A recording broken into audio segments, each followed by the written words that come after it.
Graça e paz, como é que vocês estão? Olha, muito obrigado por nos receber aqui e podemos hoje compartilhar a palavra de Deus.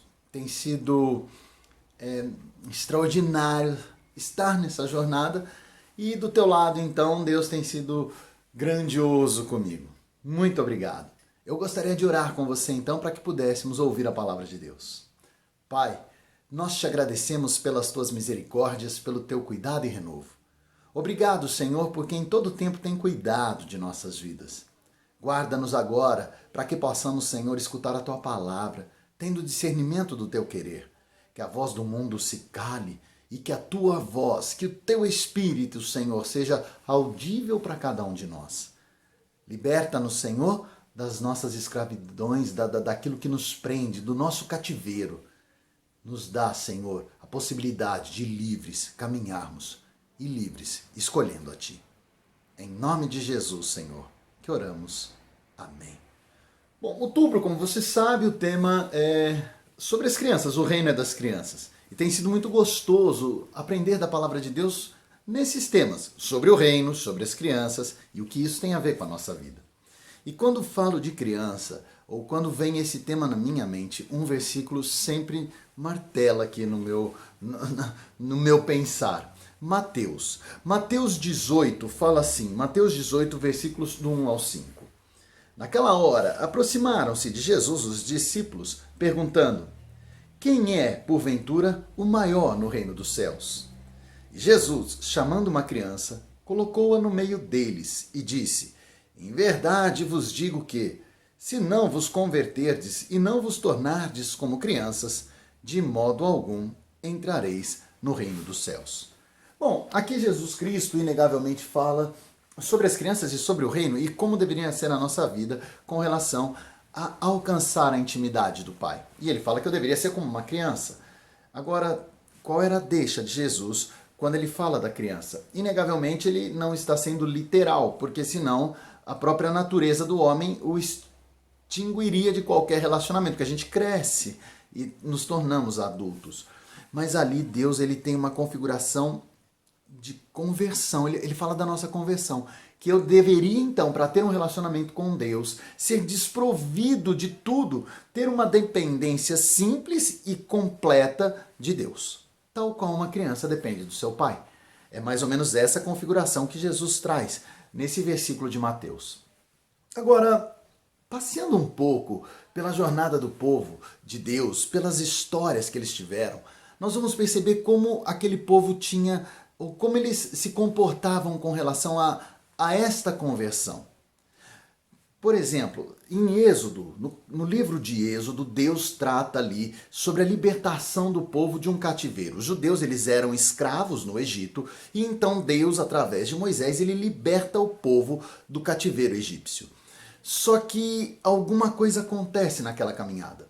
Ali parece que nós temos sim uma conversão, mas nós não temos uma real entrega. Eles não estão desprovidos de tudo. Eles não dependem em tudo de Deus. Vou te dar um exemplo. Se você percorrer lá a história da libertação do povo, você vai ver que eles tinham então a configuração das provisões de Deus. Deus abriu o mar. Aí, depois de atravessarem pelas águas, Deus derramava o alimento do céu, o maná. Deus, então, os conduzia em milagres constantes. Mas, na trajetória daquele povo, eles ainda assim se perderam.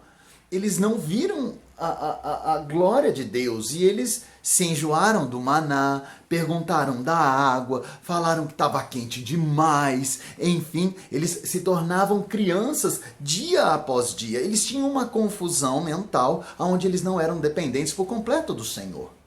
Então ali me parece que havia sim uma conversão, porque eles enxergaram um Deus, mas eles não se entregaram por completo, tal qual uma criança se entrega para o pai. Em Êxodo 12, 11, nós temos ali a configuração da Páscoa. Deus ali celebra a Páscoa. E ali tem uma representação do que estava por vir. Então ele fala lá que eles deveriam comer o animal com os lombos cingidos, que estariam com as sandálias. E ele segue falando e retratando da Páscoa que iniciava naquele momento.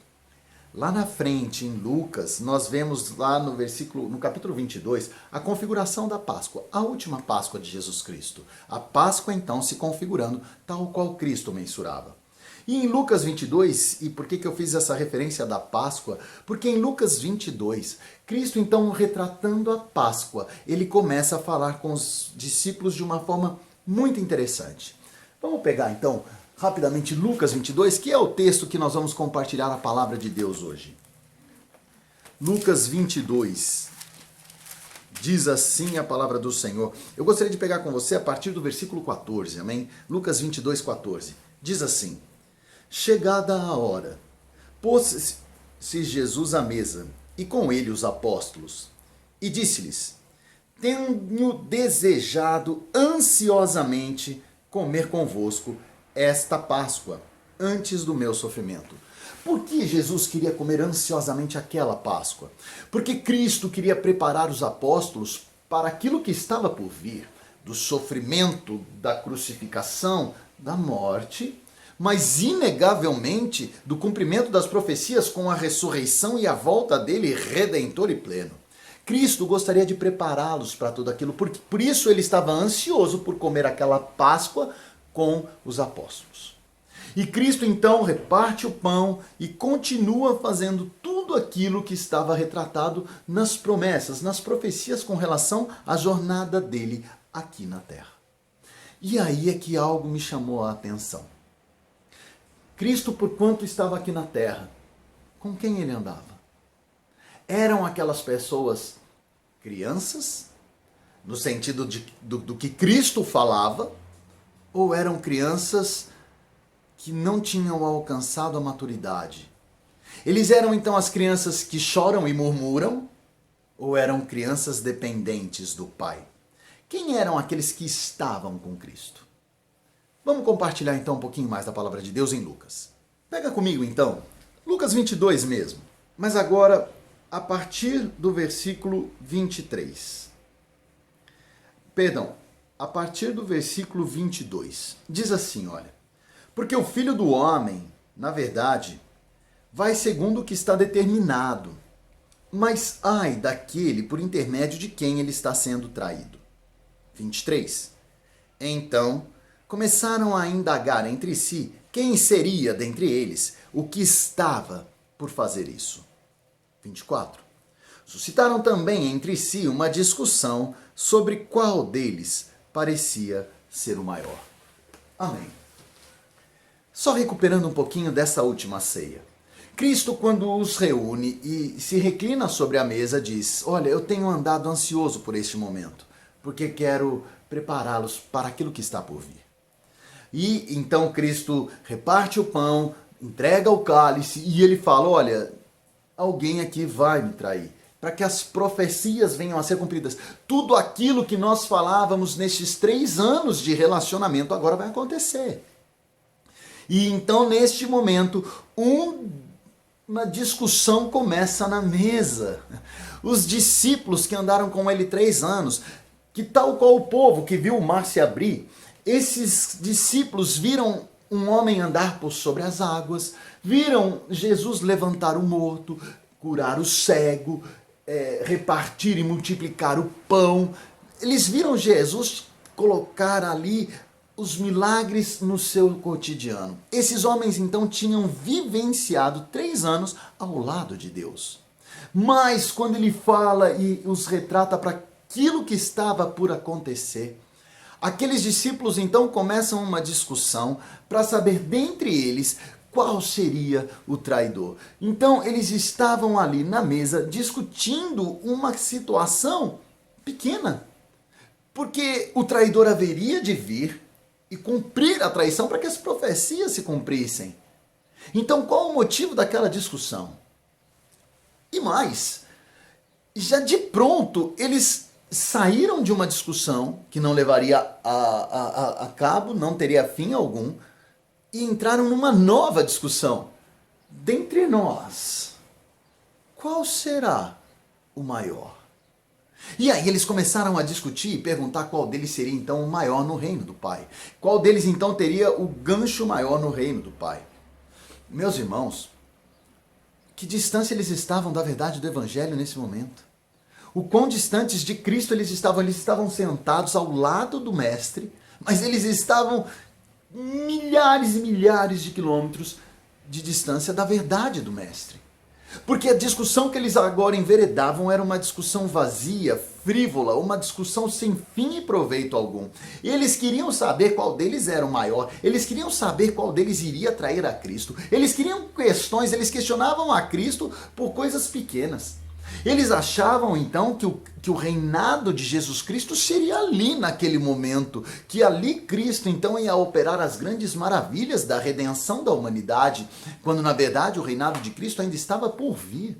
As profecias ainda deveriam se cumprir, porque até então elas estavam só caminhando para este fim. Mas a discussão deles, inegavelmente, ela era vazia, ela era sem um contexto real. E olha só, Jesus então continua no versículo seguinte, fala assim: mas Jesus lhes disse, o rei dos povos dormiam sobre eles e os que exercem autoridade são chamados benfeitores. Mas vós não sois assim, pelo contrário. O maior entre vós vem a ser como o menor, e aquele que dirige seja como o que serve. Pois qual é o maior? Quem está à mesa ou quem serve? Porventura não é quem está à mesa? Pois, no meio de vós, eu sou como quem serve. Então, na continuidade de Mateus, de Lucas 22, Cristo mostra para eles o quão pequena era aquela discussão, o quão insignificante era tudo aquilo. Então, olha só, os discípulos na mesa se comportavam como crianças imaturas que não tinham conhecido em nada o contexto da mensagem que Cristo pregava, o contexto dos 3 anos que tinham caminhado ao lado do Mestre. Que coisa, né? Que coisa. Na última ceia e uma discussão sem fim algum. Mas não para aí. Porque logo depois da ceia, Cristo então, sentindo uma angústia na alma, uma dor profunda, porque a crucificação estava chegando, a Via Crucis estava logo ali, ele sai para orar. Ele vai para Getsemane, para o Monte Getsemane, e ele chama 3 daqueles que ali estavam. E ele, no caminho do monte, você pode depois olhar lá em Lucas 22, 45, ele chama esses discípulos para no monte se prostrarem em oração, para que eles não caíssem no pecado. E mais, Cristo então seguiria um pouquinho mais além para continuar a sua oração na intimidade com o Pai. E Cristo foi. E Cristo orou. E Cristo angustiado orava. E um anjo apareceu para Jesus Cristo. Foi quando então Cristo voltou para os discípulos e os discípulos dormiam. Aqueles 3 homens que se entregaram na luta com Cristo, que eram os mais próximos de Cristo, dos quais Cristo levou para o Getsemane, eles dormiam. O que aconteceu então com aqueles homens valentes que seguiam com Cristo, que no momento de angústia e dor do Mestre, eles dormiam? Será que eles não sentiam a dor de Cristo? Será que eles não sentiam um peso naquela noite? Eles sentiam, sim. Talvez eles tenham tido ali um início de depressão, buscando o isolamento do sono.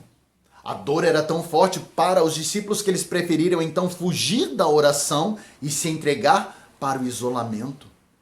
Mas uma coisa é certa, eles não seguiram com Cristo, eles preferiram dormir. Enquanto o Mestre orava, enquanto o Mestre se entregava a tal ponto de transpirar sangue, os discípulos dormiam. Mas a questão, ela não para por aí. Porque quem então eram essas pessoas que andavam com Cristo? Será que eles eram maduros, homens crescidos na fé e crianças na conversão? Ou eles eram crianças em tudo? Até aqui me parece que eles eram crianças em tudo. Eles não estavam preparados para a verdade do Evangelho, para seguir com Cristo adiante. Mas a coisa não para por aí. Porque se até aqui eu percebi que eles não tinham crescido, eles eram crianças então. Sim, eles eram crianças imaturas, não as crianças que Jesus falava, eles eram imaturos no crescimento.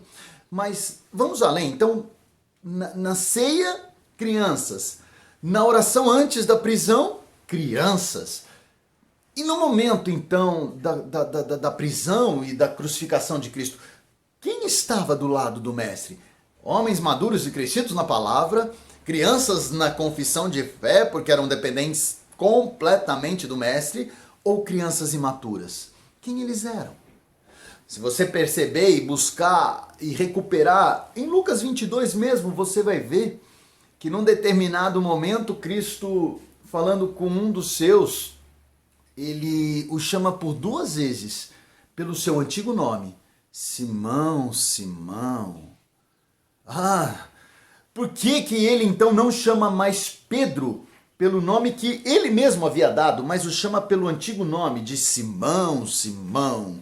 Porque Cristo ali repreendia o discípulo Pedro, porque Pedro estava preso na carne. Pedro ainda pensava que o reinado de Cristo era ali e que seria resolvido com as forças do homem, quando nunca foi assim. Então Cristo repreende dizendo: Simão, Simão, ó Simão, não tenha mais a carne como a tua base de vida, mas tenha a fé. Que o Espírito Santo te caminhe, não mais o teu afã, o teu desejo. Pedro, que você então deixe de lado toda a tua prepotência e vista-se da humildade.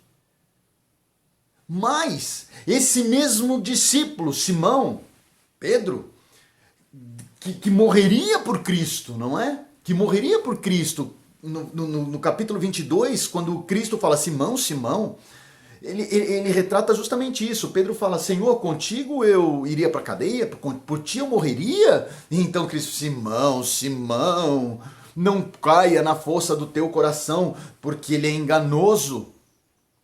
Na continuidade, então, quando os soldados vão prender Jesus Cristo, Pedro tira sua espada e arranca a orelha de um dos soldados. Então Cristo fala: guarda a tua espada. Homem, guarda a tua espada, não é pela tua força. E então Jesus cura a orelha do soldado e segue. Então ali mais uma vez vejo uma criança com Cristo. Vejo um menino caminhando com Cristo, mas um menino desprovido da conversão verdadeira e completa. Um menino que ainda não tinha maturado a essência do Evangelho. Mas Pedro, um pescador valente, quando é questionado, Jesus preso, mas quando ele é questionado por 3 vezes, ele se esconde. Ele diz que não conhecia Cristo ressurreto, que na verdade ele desconhecia o mestre. Então aquela criança que num primeiro momento tinha a prepotência e a arrogância, agora mostrava o medo de ser configurado como um dos tais, um dos seguidores de Jesus Cristo. Me parece então que até aqui Cristo estava cercado, Cristo estava rodeado de crianças imaturas na fé. Crianças que acabaram por piorar a situação quando Cristo é crucificado. Porque na morte de Jesus Cristo, então, eles foram frustrados em tudo. Eles viram os milagres de Cristo, eles caminharam com Cristo, mas eles não estavam prontos para a crucificação de Cristo. Olha que interessante. Eles não estavam prontos para presenciar a morte e o cumprimento da profecia de Cristo. E aí a frustração os pega de pronto. Agora, tudo bem, isso é um retrato do que aconteceu com Pedro, Tiago, João, os discípulos daquele tempo. O que tem isso a ver conosco, não é? Qual é o paralelo disso para com as nossas vidas? O que isso me recupera ou me coloca dentro do hoje para com Cristo? A grande pergunta que eu tenho é: quem é você? Quem sou eu, na verdade? Quem é o Vagninho hoje? Seria o Vagninho hoje uma criança imatura na fé, uma criança murmuradora e chorona, que não sabe caminhar com a força, com a ousadia do Espírito Santo, porque não tem o Espírito Santo por completo aqui, porque não leu a palavra, não conheceu a palavra, não conheceu o Evangelho? Ou seria o Vagninho um homem maduro? Quem é o Vagninho hoje? Eu poderia ser então um salvo, mas que está na mesa. Eu ainda estou na mesa, discutindo quem é o maior no reino de Deus. Eu ainda discuto quem será o maior, quem será o melhor, quem será o mais entregue, quem será o melhor pregador, quem será o melhor cantor, quem fez o melhor louvor, quem tem a melhor oratória. vitória, por qual igreja existem mais conversões, enfim, quem mais serve a Jesus Cristo. Eu poderia estar na mesa, ou eu posso, ou eu estou na mesa, discutindo coisas fúteis, pequenas, insignificantes. Eu poderia já estar então certo ou medindo o poder com as pessoas, medindo o poder na minha casa, querendo saber quem manda mais, se sou eu ou minha mulher, se sou eu ou os meus filhos, quem está mais certo nas decisões, sou eu porque tenho mais conhecimento e sabedoria. Qual de nós então está hoje sentado na mesa? Qual de nós hoje mede o poder uns para com os outros? Sabe, querendo exercer um justo juízo, como se fôssemos capazes de julgar alguém, como se fôssemos capazes o suficiente de medir a santificação e a entrega de alguém, declarando que aquele é pecador e vai arder no fogo do inferno, aquele é salvo e eu de todos os salvos sou o primeiro. Ah, meu irmão, nosso coração é enganoso, nós não temos condição de exercer juízo sobre qualquer um. A palavra de Deus fala que antes de tirar a trava do olho do irmão, eu tenho que tirar do meu olho.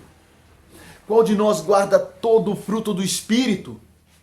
Aí você vai falar, eu guardo. Ah, eu sou um homem bom, eu tenho alegria, contentamento.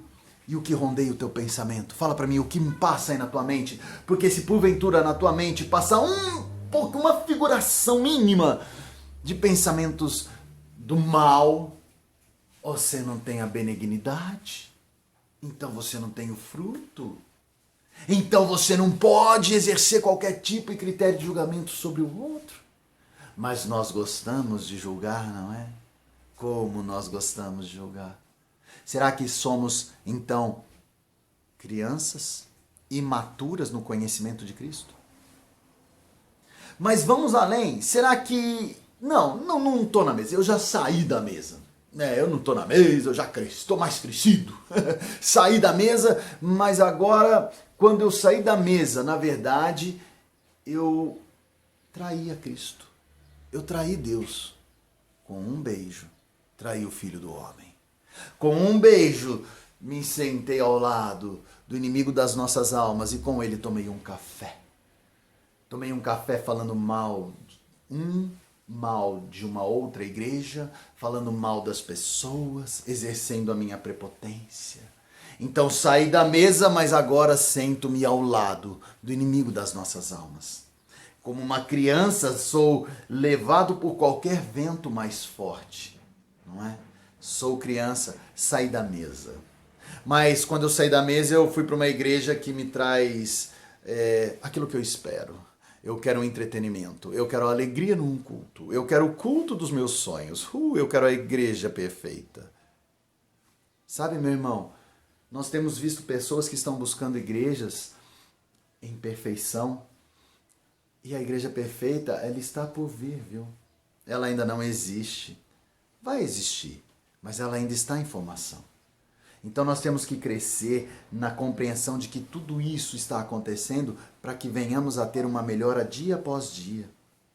Sabe, a adoração a Deus, o cultuar a Deus, tem que retratar um relacionamento com Deus. É por isso que às vezes eu fico entretido perguntando sobre algumas pessoas que têm a igreja como um lugar onde elas vão para conquistar os seus desejos. Olha que interessante, né? Elas vão lá para conquistar aquilo que ela quer. Não é para servir, não. É para conquistar o que ela quer. E vou te dizer mais, não é nem para adorar a Deus, porque ela está indo lá para conquistar o que ela quer. Aonde estão, então? Aonde está o nosso relacionamento com o Pai? Sabe, meu irmão, religião não traz relacionamento. Religião não traz o que Jesus traz. A vida com Deus, sim. O compromisso com Deus, sim. A igreja é fundamental, tá? Não estou falando que a igreja... então não vou para a igreja. Não é isso não. A igreja é fundamental. Mas a igreja, ela não te traz um relacionamento com o Pai. Isso tem que ser uma atitude tua.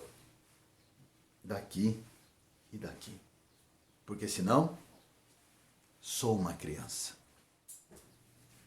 Ou talvez eu tenha sim saído da mesa, mas não me sentei com o inimigo. Não caí nessa armadilha. Não me sentei com o inimigo, mas estou dormindo. Saí da mesa, mas preferi dormir, sabe? Não quero caminhar com Cristo, prefiro ficar quietinho no meu canto, isolado. Chama o pastor para fazer, chama a igreja para fazer, chama aquele irmão para fazer, porque eu prefiro dormir. Eu prefiro me encostar e dormir. Eu não sei, meu irmão, em qual dessas áreas você está. Eu não sei se em alguma delas você se encaixa, porque se porventura você se encaixa, deixa eu te dizer, você é uma criança imatura, você não tem crescido com Cristo. Agora, você pode falar para mim, olha, deixa eu te falar uma coisa, eu, na verdade, não estou dormindo, não. Eu estou lutando, ou eu estou lutando pelo Senhor, eu estou brigando pelo Pai, mas com qual espada você está lutando, meu irmão? Com qual espada você foi para a guerra, né? Você pode ter ido para a guerra com a mesma espada de Simão. Ou você pode ter ido para a guerra com a espada que o Senhor nos apresenta, que está em Efésios 6, que é a armadura de Deus. Com qual espada você tem ido, meu irmão? Se você acha que as coisas vão se resolver pela tua inteligência e capacidade, esquece, você é um Simão. Agora, se você acha que as coisas vão se resolver por conta da entrega absoluta para Deus, sabe? Dependendo por completo de Deus, lendo a palavra do Senhor, tendo ela como tua base de vida, como teu calendário, como a tua agenda, como a tua programação. Se você tem colocado como uma arma poderosa a oração, conversar com o Pai, você está certo, porque caso contrário, meu irmão, você continua sendo uma criança pequenininha na fé. Pequenininha no caminhar com Deus, completo com a prepotência e arrogância e desprovido da dependência do Pai. Então você não cresceu. Você continua sendo uma criança, mas não aquela que Jesus fala em Mateus. É uma outra criança, uma criança que se distancia do Mestre. E eu gostaria de terminar falando sobre essa última projeção. Porque domingo chegou. Cristo foi crucificado, tido como morto, colocado no sepulcro, mas o domingo chegou. E no domingo tivemos então a ressurreição e a restauração da plenitude de Cristo aos olhos dos homens. Então naquele momento, ali, nós tivemos então a verdadeira conversão daqueles homens. Deixa eu te falar uma coisa, Pedro, João, Tiago, todos eles continuaram tendo as mesmas dificuldades de antes, eles continuaram sem dinheiro, eles continuaram sendo perseguidos, maltratados, mas naquele momento eles cresceram. É como se eles tivessem então completados os 18 anos de idade, alcançado a maturidade. É como se o pai tivesse dado agora para eles a chave da porta da casa, porque agora eles eram adultos, agora eles poderiam sim sair para as ruas pregando a verdade do pai, porque eles entenderam ali a verdade do Pai. Então a criança chamada Simão se transforma no adulto chamado Pedro, aquele então que seria o apacentador, o provedor, o pastor, aquele que seria então a pessoa que iria agora pescar não mais peixes, mas homens.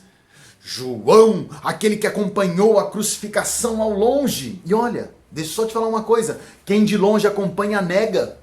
Quem de longe acompanha não está perto. João acompanhou a crucificação de longe, mas agora João se entregaria por completo. Sim, o discípulo amado agora viveria por efetivo caminhar ao lado do Evangelho, pregando, vivendo, ansioso por compartilhar a verdade do Evangelho. Ele cresceu.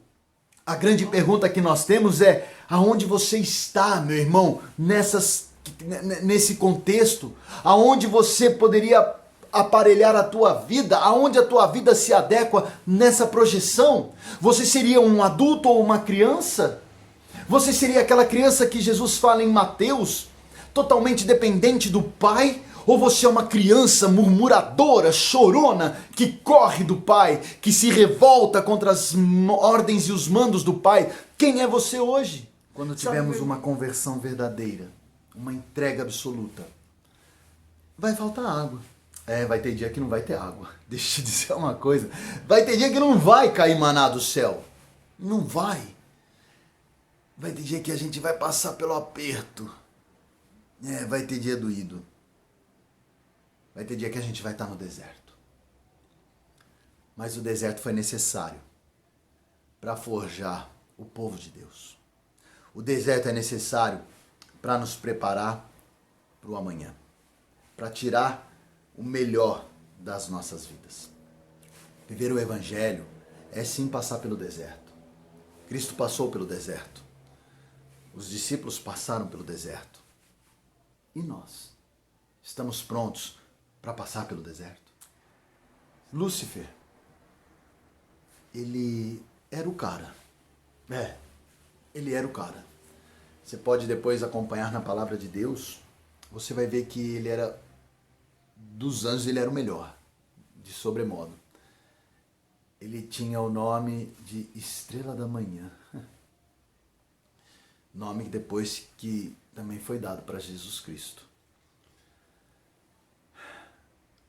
Ele sendo tudo, ele quis ser mais. E querendo ser mais, ele perdeu tudo. Cristo, a verdadeira estrela da manhã, sendo tudo, preferiu se esvaziar. E em se esvaziando, morreu pela tua vida. Se entregou e serviu a tua vida. E hoje, esse mestre que vivo está, chamado Jesus Cristo, ele te chama para ser um verdadeiro adorador. Eu quero ser um verdadeiro adorador. Crescido, maduro o suficiente para ser chamado de homem de Deus.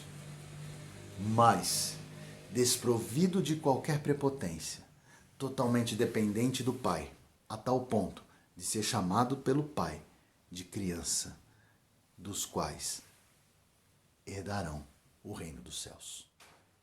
Pai, nós te agradecemos pelas oportunidades que nos dá no conhecer a tua palavra e o teu querer. E a tua palavra, Senhor, ser impactante, pelo menos em minha vida foi, a tal ponto de perceber aonde tenho sido uma criança mimada, imatura, e buscar agora, Senhor, uma mudança, um crescimento, uma novidade de vida, aonde vou ser sim, Senhor, uma criança desprovida de prepotência e arrogância, totalmente dependente de ti. Mas serei sim, Senhor, um homem valoroso na fé, firme nos desejos de continuar seguindo o teu querer.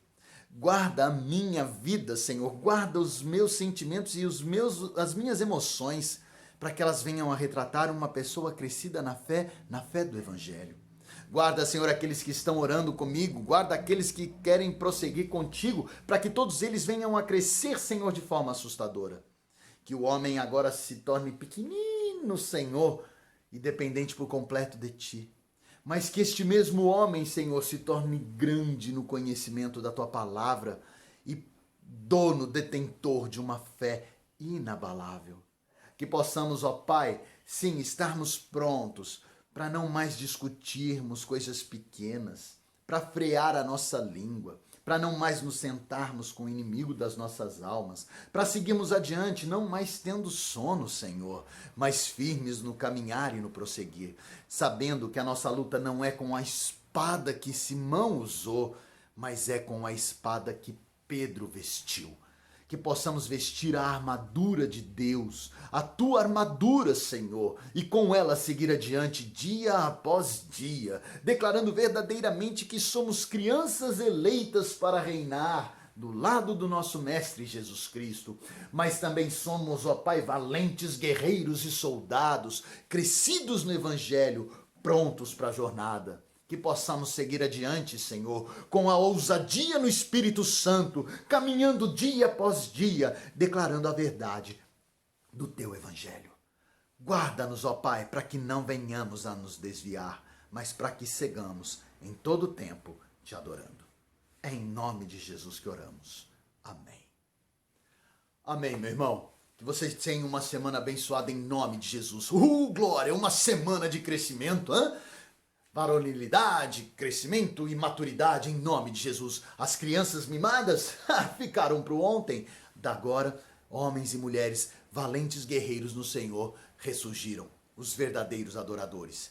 Que as doces consolações do Espírito Santo, que o poder de Deus e o amor de Jesus Cristo venha a ser na tua vida, hoje e eternamente. Amém. Fica na paz do Senhor. Compartilhe essa mensagem se ela for importante na tua vida. Segue com a gente, sendo um missionário do Evangelho. Em nome de Jesus. Amém.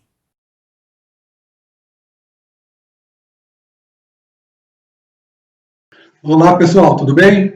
Mais uma vez, obrigado por nos receber em suas casas. Espero que você tenha gostado da mensagem de hoje, que Deus tenha falado com você através da ministração do Vagninho. E como eu digo sempre aqui, né, que possamos conseguir aplicar esse aprendizado em nossas vidas e que dia após dia possamos buscar mais e mais a Deus e sermos mais e mais como Cristo, né? Porque se esse não for o nosso propósito de vida, qual será, né?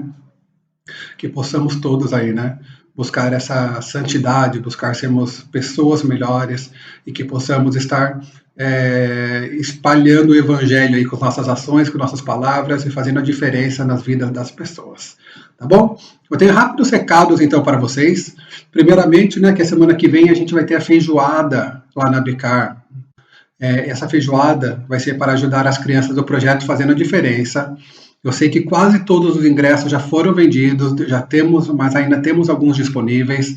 Então, se você quiser nos ajudar, quiser participar, fale com a gente, nos mande uma mensagem aí no chat, ou manda um WhatsApp mais tarde, mas entre em contato com a gente e você pode fazer a reserva do seu prato, tá bom? Se eu não me engano, os locais para as mesas para comer no dia já foram todas reservadas, tá? Então você teria que ir até a Becar para estar buscando o seu prato e estar saboreando essa deliciosa refeição aí na sua casa.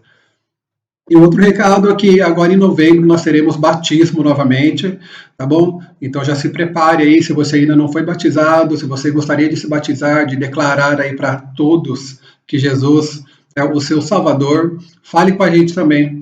E temos alguns processos, né, aqui da nossa igreja, tem que passar por discipulado, essas coisas, mas rapidamente você consegue fazer isso e estaremos muito felizes de estar celebrando esse dia do batismo aí juntamente com vocês. E agora, indo aí para a parte de generosidade, eu queria compartilhar um versículo com vocês, que se encontra em 2 Coríntios, no capítulo 9, e é o versículo 11, tá bom? E aqui nessa passagem, Paulo nos diz, né, que Deus fará com que vocês sejam sempre ricos, para que possam dar com generosidade. E assim muitos agradecerão a Deus ofertas que vocês estão mandando por meio de nós. Gente, Deus tem dado tanto para a gente. Deus nos dá saúde, Deus nos dá dinheiro, Deus nos dá o nosso tempo, que é um dos nossos maiores bens. E Ele quer que a gente seja generoso com as pessoas, com isso que Deus nos dá, tá bom? Então Ele quer que a gente sirva, Ele quer que a gente ore pelos outros, que a gente interceda pelos outros, e que também a gente ajude na sua obra financeiramente, tá bom? E a nossa igreja, ela precisa muito da ajuda de vocês, tá? Primeiro, para estar mantendo, né, tudo que a gente tem lá na Becar, para estar aí abençoando os nossos pastores, os nossos líderes, e também para ajudar em tantas missões, aí, tantos projetos que a gente está trabalhando. E a gente conta com a ajuda de vocês para isso, tá bom? Então, lá no nosso site, ibbmc.com.br, nós temos lá o campinho de contribuição. Lá você vai encontrar todas as informações aí sobre as nossas contas bancárias, você pode fazer pelo PagSeguro, sabe? E qualquer dúvida que você tenha, fale com a gente também, tá? Lá no nosso site tem o nosso WhatsApp, sabe? Entre em contato com a gente e a gente vai ficar mais feliz de estar te ajudando aí, de estar orando por você, de estar fazendo o que você precisar, tá joia? Então, eu gostaria agora de orar com vocês. Após essa oração aí, a gente vai estar ouvindo mais um louvor e depois a gente vai estar encerrando esse nosso culto dominical. Tá joia? Então, oremos juntos. Meu Deus, muito obrigado, Pai, por esse dia. Muito obrigado, Pai, porque o Senhor tem cuidado de nós, o Senhor tem nos dado tanta coisa, né, Deus? Muito mais do que a gente precisa. O Senhor nos dá saúde, o Senhor nos dá o tempo, o Senhor nos dá o dinheiro, Pai. E eu sou muito agradecido, Pai. E que eu, a minha família, Pai, a minha congregação aqui, nós possamos ser cada dia mais generosos também, Pai, e que as pessoas, que nem essa passagem que a gente leu aqui hoje, possam agradecer ao Senhor através de nossa generosidade, Pai. Que pessoas possam se aproximar de Ti, Pai, que pessoas possam vir a conhecer Jesus através dessa nossa generosidade. Fique com meus irmãos, ó Pai, onde quer que eles estejam, esteja cuidando de cada um e nos dê uma semana aí abençoada pela frente. Eu te peço por isso, Deus, em nome de Jesus. Amém. É isso aí, gente. Então, uma boa semana para vocês. A gente se encontra aí, seja presencialmente, seja virtualmente. Eu estou com saudade de todos vocês, hein? Um abraço. Tchau, tchau.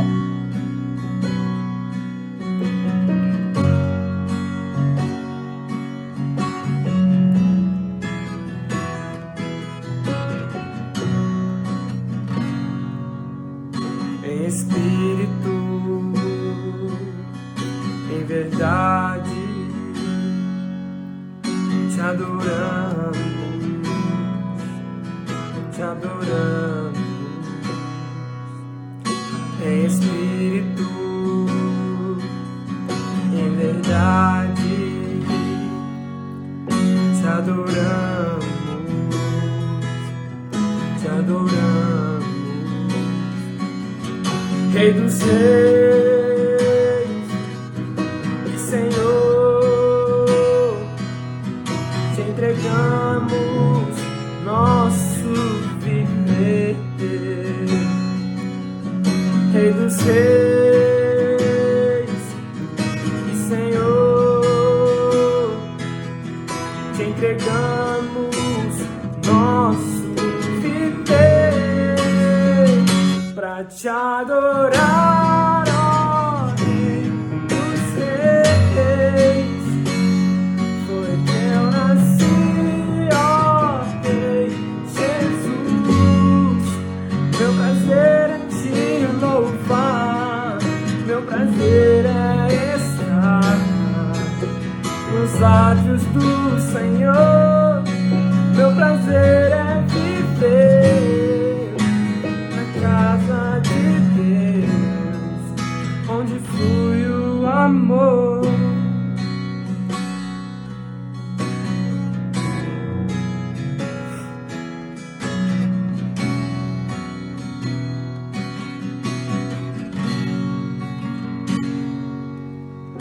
Em espírito, em verdade, te adoramos, te adoramos. Em espírito, em verdade, te adoramos, nós te adoramos. Rei dos Reis e Senhor,